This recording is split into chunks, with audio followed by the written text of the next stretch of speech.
Babai i Sara Gjordenit, Artur Gjordeni, në një intervistë të dhënë këtë të premte për TVA News, ka hedhur poshtë akuzat e vajzës së tij, duke u shprehur se është ndarë nga ema e Sarës për shkak se ajo e tradhtonte.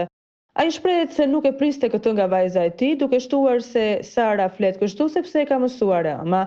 Por pas deklaratave të babait, ka ardhur edhe një reagim i ashpër nga ana e Sarës, e cila shprehet se ai nuk e ka merituar kurrë titullin baba. Sara shkon më tej, teksa shton se babai i saj është shembulli më i keq dhe qenia më e ulët që ka shkelur në tokë.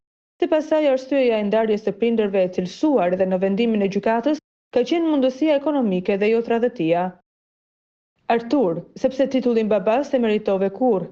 Sipas vendimit gjyqësor, e ke deklaruar në vitin 1999 që jeni divorcuar sepse nuk përballoje dot ekonomikisht martesën, jo se ke kapur nëntimet në tradhti. Turp për ty dhe gënjeshtrat e tua. Shtoi më tej Sara Gjordeni. Më tej akuzon të atin se nuk ja ka mbuluar asaj asnjë shpenzim. Ti nuk mund të jesh kurse si baba, që për pak fam hodhe baltë mbi mua dhe mbi gruan që rriti fëmijën tënd vetëm me 100 sakrifisa, ndërkohë që ti nuk investove as 10 lekë të vjetra për rritjen dhe shkollimin tim. Sot ma theve zemrën dhe më braktise për herë të dytë. E mbyll postimin modelja teksa akuzon babain e saj si qenien më të ulët që ka shkelur në tokë.